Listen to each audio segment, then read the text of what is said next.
Stephen A., I got a little excited about that. Dez denying his allegations. Obviously, we just heard the sound. What's your reaction? My honest reaction, Molly, Skip, I usually don't like to do this.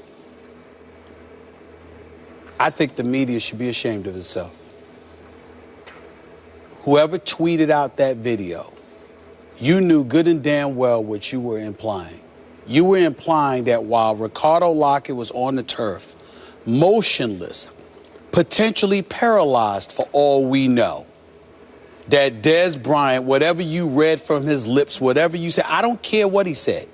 You know, when somebody said, well, that's what you get or whatever the case, unless you know definitively that he is talking about Ricardo Lockett to create a stir where there could be a question about a football player literally mocking a guy on the field, laying motionless for minutes.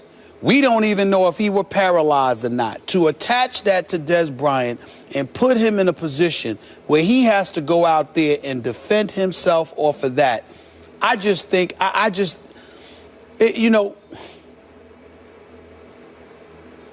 this industry is getting to a point where it could be disgusting sometimes, if we're going to be real honest about it. Bruce Irvin, for the Seattle Seahawks, tweeted that Dez was yelling at the officials the whole time. And we get all of that. But all I'm saying is this. Even without knowing all the details, here's what I mean by when I'm going off about the media right now, and I almost never do this. But I got to be absolute 100% proof positive that that's what you said and that's exactly who you were talking about in order to just put that light out there, to shine that light on another player. These guys go out there, we report on them, we ain't playing the NFL. Yeah, I'm going to talk about you if you're playing like garbage, just like I'm going to talk about you if you're great. But if it's something along this line where you, listen, Ricardo Lockett's in the hospital in Dallas. He hasn't gotten home yet. His family is with him. I got a text from one of his friends this morning that said Marshawn Lynch has been by his side. He refused to leave with the team. He's been with them all night long. You got people worried about this brother and what's going to happen to him. And to sit there and to put Dez Bryant in a situation where he is literally being accused of mocking this guy or saying whatever, that's what you get or whatever the case may be. And they're saying that he meant that towards Ricardo Lockett. And then you got reports talking about how, well, you know what, he meant it because of some hit that Seattle, blindside hit that Seattle did, you know, 3 years earlier or whatever.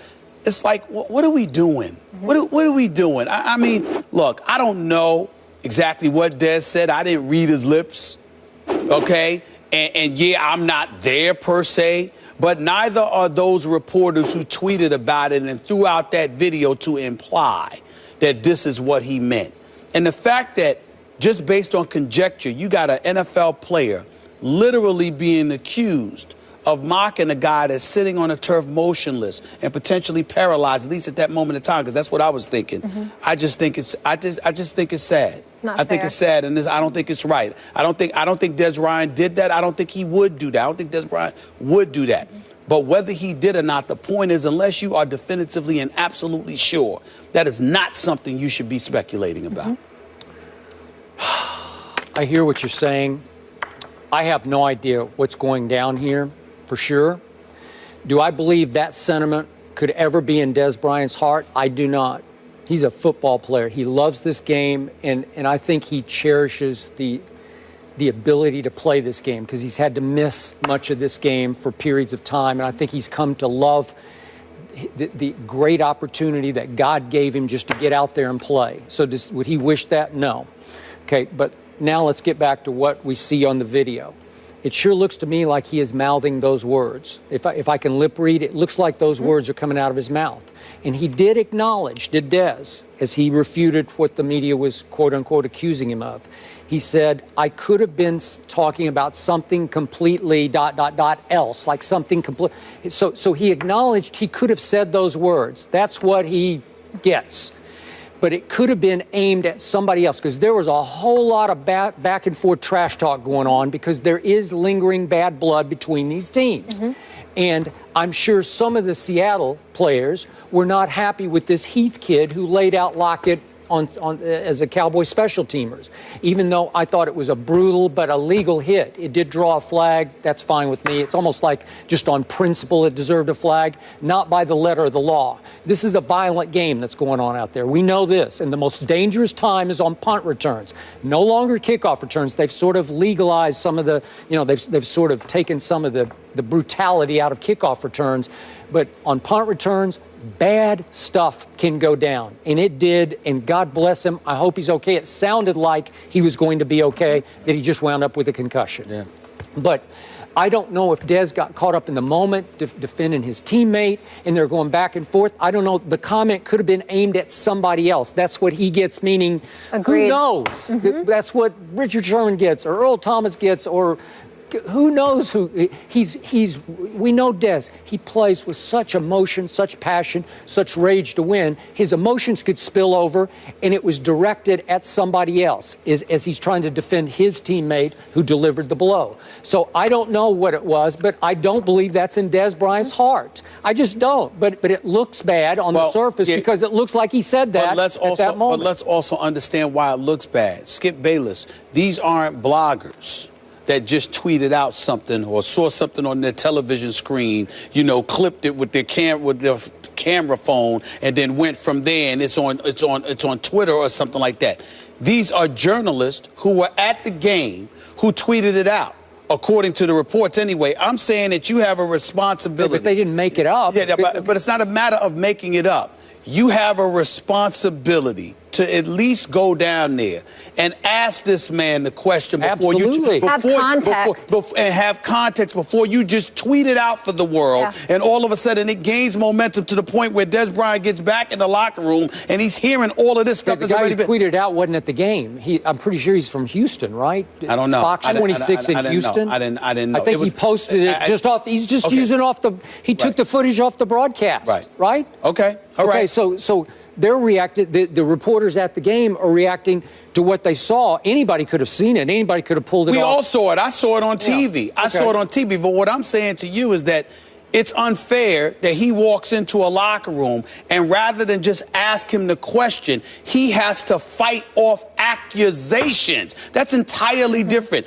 Asking somebody what went on at that particular moment, what were you saying, et cetera, is entirely different than somebody walking into their locker room, being in front of the media, and having to fight off accusations. You and I both know that half the battle, most of the time, half the battle is fighting off one's interpretation than fighting off facts. Yep. And when you have to walk up in there and you're confronted by those accusations that somebody would literally sit up there and say, you know what, that's what you were doing. It looks like that's what you were doing. That's pretty bad. That's pretty bad, is all I'm saying. The media is not out of bounds to ask that question. I'm not saying they're out of bounds to ask the question. I'm saying they're out of bounds to sit there and paint a picture as if he is guilty of something that he has to refute. We didn't know. We didn't know what he was saying. And Bruce Irvin had to go out there in the tweet and basically say, again, he wasn't talking to us. He was talking to the officials. I'm saying asking the question and being blind and just wanting to know is entirely different than him fending off an interpretation of that magnitude. This is not a fight. This is not a sideline rant by Greg Hardy. This is not something like that. This is a player that was on the field that literally looked as if he were paralyzed, and then you juxtapose that to Dez Bryant saying that's what you get. That's very, very incendiary. But he uttered what surely appear to be those words moments after he's prone on the turf. Right. Okay, so it's fair to ask. But guys were talking. Guys were talking, and guys were arguing. Again, I'm gonna repeat myself. I'm not saying the question shouldn't have been asked. I'm saying he wasn't just being asked a question. He was fending off accusations. Well, you know what would have been nice? If Dez had just said, hey, I know that looked bad, but I was talking to Bennett or whoever it was. I got that. I got that, and that's fair. But at the same time, a lot of times we anticipate and expect athletes to communicate in manners that we would when they're just not capable at it, particularly when you're in the heat of the moment. All I'm trying to say is that it's not about even the accusations that he had to fend off. It's about the fact that it's those specific accusations. If it's something far more innocuous, that's different. But when you sit up there and you have to fend off accusations that you literally were saying that's what you get about a guy that could have been paralyzed on the field, it's just something that, to some small degree at least, is a bit inhumane when you don't take into consideration the kind of way that can sully somebody's name. In the history of this very violent sport,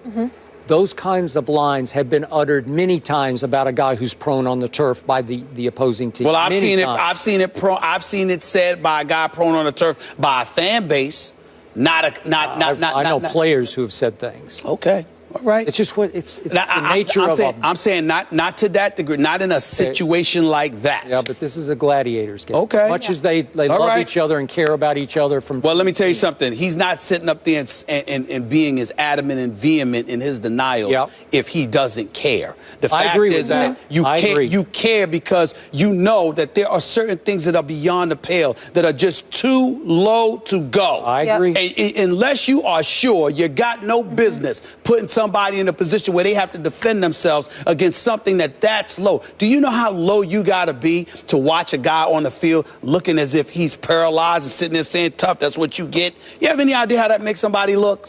I can't. To me, there's just lines that should not be crossed by us. And I think in this particular case, it was. To use RG3's term, maybe a victim of clickbait? We don't know. It was a tough day for game